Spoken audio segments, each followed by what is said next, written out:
E aí, pessoinhas, bem-vindos para mais um vídeo.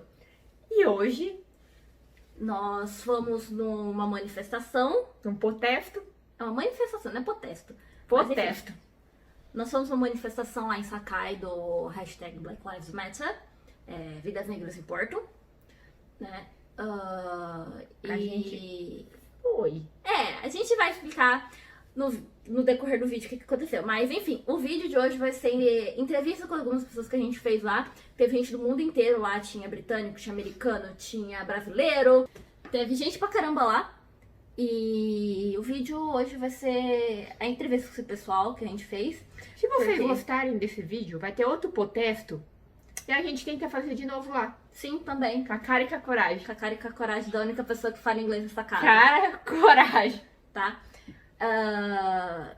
E vai ser só isso porque ocorreu algumas coisas aí durante o dia. Se você quiser saber o que aconteceu, assiste até o final do vídeo que a gente vai explicar o que foi que aconteceu nesse bendito dia. Mas é isso aí. E fiquem com o vídeo. Fiquem com o vídeo. Fiquem com as entrevistas. Que a cara e a coragem aqui vai ter que legendar tudo sozinha. Então, a gente pensou em começar a legendar. Bati minha unha. Todo o vídeo. Pois é. Cara, coragem. Eu que lute. Eu que edito o vídeo, vocês legendam. Trabalho comunitário aqui, né? E é isso aí. Fiquem com as entrevistas. Deixem um like depois, se inscreva no canal. E assiste até o final pra você entender o que aconteceu nesse dia. Pra você rir da nossa cara qualquer coisa. Também. Nossa gafe do dia. Né? É isso aí. Bom vídeo. We, as international multicultural students, we think that Japanese students don't understand the Black Lives Matter movement as much as people that are related to international communities or have international backgrounds. So we started this about 2 weeks ago. 2 weeks ago to educate Japanese people about the Black Lives Matter movement, posting information, definitions of words, what's happening in the world right now, and that led to today, doing this march. So, to talk about a little bit about how I feel about this whole situation.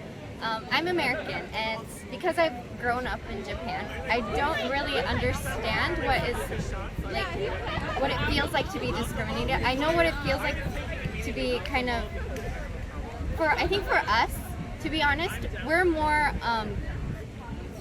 glorified than we are put down by Japanese people, right? Yeah, for sure.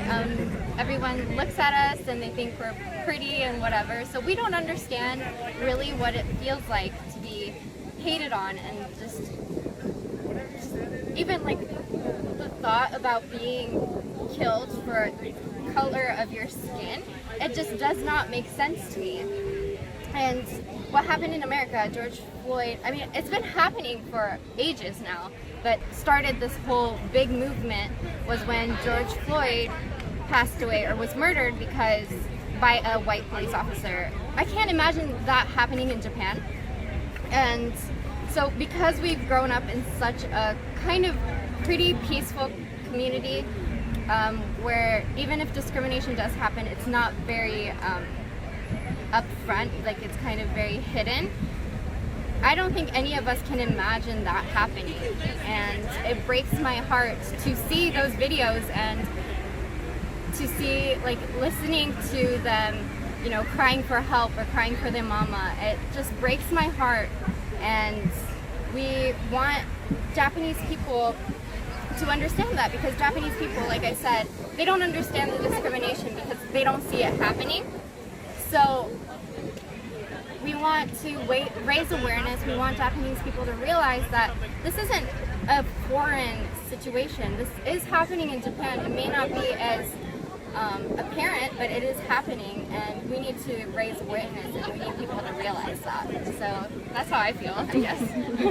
This is a global, it's an international problem. Every country has racism, and I think there are countries whose racism is apparent and some that are hidden, and Japan is probably one of the countries that has a under the surface racism. And I think especially for black people, they feel kind of judged or discriminated based on the color of their skin. And I think a lot of Japanese people don't realize what is happening here. I think that the Black Lives Matter movement is something that's really important to me personally, because I know a lot of people who have dealt with systemic and racial problems in their lives, which has made it harder for them to either succeed in this world or have, criminalized them improperly. And so I think that the way in which we approach racial problems needs to change, and some sort of equity needs to be met. I've followed the Black Lives Matter movement for a while now, and I think it's really great that it's getting so much traction now. Especially, I've seen like the protest in Tokyo and the one that's in Nagoya. I think it's been really great that it's been getting so much attention, because it is such an important issue that I think sadly people tend to not pay as much attention to. And it exists everywhere in the world, not just in America, but America has a really bad problem with it right now, and as well as many other places. And so I think it's really great that people are starting to speak out about it. E é bem diferente assistir esses protestos aqui, que não é muito comum, mas eu achei muito emocionante quando eu entrei no protesto, e eu acho que é muito importante aqui no Japão, que as pessoas às vezes não sabem muito o que está acontecendo nos outros países, às vezes eles não sabem da importância, e acho que esse protesto foi muito bonito, e eu vi várias pessoas em volta, assim, lá no centro, olhando, sorrindo, e algumas entrando. Então foi muito legal, eu acho que todo mundo tem que vir na próxima vez. I've been watching things gradually get worse in America. So when I heard about the protests starting not only in America, but in Europe and in Japan, it's a very emotional thing to see so many people from so many countries finally seeing the issues going on in America and having them stand with us and fighting with us, and it's forcing change in America that should have happened years ago. So seeing so many people, especially Japanese people, asking questions and trying to understand and translating it into Japanese so other people can understand it. So it's exciting, but it's also like really upsetting, especially when you have places like NHK, like with that extremely offensive cartoon. It sets everything back. And the Black Lives Matter movement is not just about George Floyd or current police brutality. It's going all the way back to the early 1900s when my grandmother was a child and she experienced racism. I've even experienced racism, and it's 2020. So I'm hoping that with all of these protests around the world, that the US and Europe and all these other countries that have a history with racism and segregation, I'm hoping that they have to change.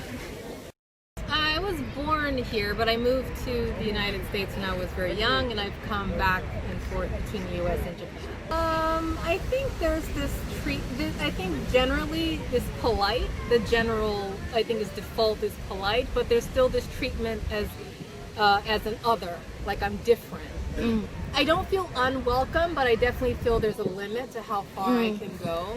Like with being a person of color or being tattooed. Yeah, there's a lot of doors that close just because of what I look like and not by my ability or skill.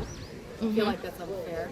I think it's more the racism I've experienced is through, like, for example, being rejected for housing.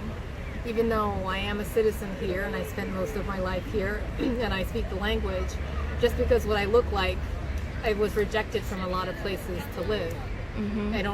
I'm a regular paying citizen. I do my taxes. I work full time. I don't have any problems. But just because I don't look the part, people are uncomfortable having me around. So I think that's where I feel the racism at. More so, not like the direct calling me something, but it's the treatment, just trying to be a functional member here and still being treated as different. I think it's about time, because Black people have been talking about this for hundreds of years, right? This isn't something new to us. it's nice to see that the allies are finally understanding their role in this and trying to make change. So I'm just happy that finally things are starting to move. People who aren't black are actually trying to understand what's going on and trying to make change. Like, the time I've been in here, most of like my interaction with Japanese people has been really positive, and I've not felt any like negativity or racism. But there have been times where I have just been minding my own business and people just stop to stare at me, and I don't know why.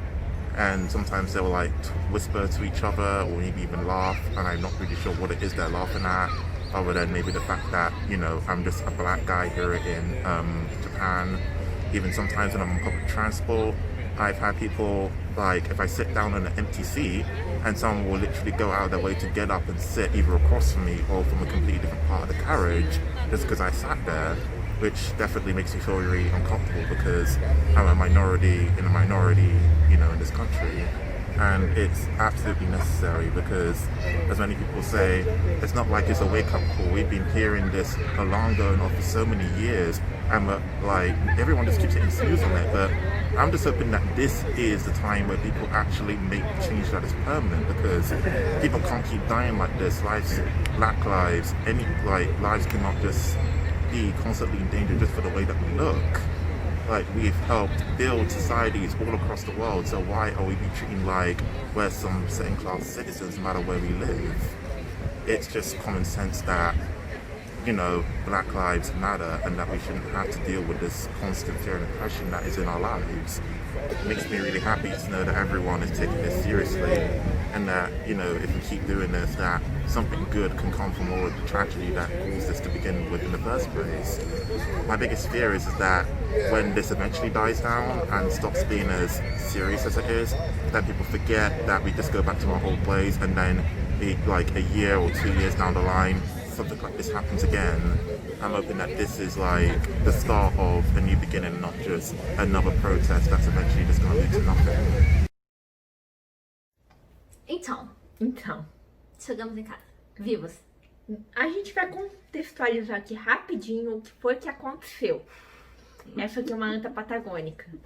Isso aqui também é uma, tá? Uma anta patagônica. E por favor, não usar termos como anta patagônica, porque eu não sei falar isso em inglês. Uma anta burra. Ok, isso eu sei. Então, chegamos lá em Sakae, na estação. Era pra ter saído na estação 15, nós saímos na 5ª estação. Não, a gente saiu. Quando a gente saiu, ela resolveu pegar o celular e falou assim, então, era pra gente ter saído na 15. Na 15. E a gente saiu na 5. E a gente já tinha saído de lá. Então, acontece, aí vai as duas aqui procurar onde que era. E acontece que... ela colocou no mapa. E nenhum de nós duas aparentemente sabe usar o mapa. Você também tá botando culpa em mim. Olha lá. Colocou lá no GPC lá e foi pro outro lado.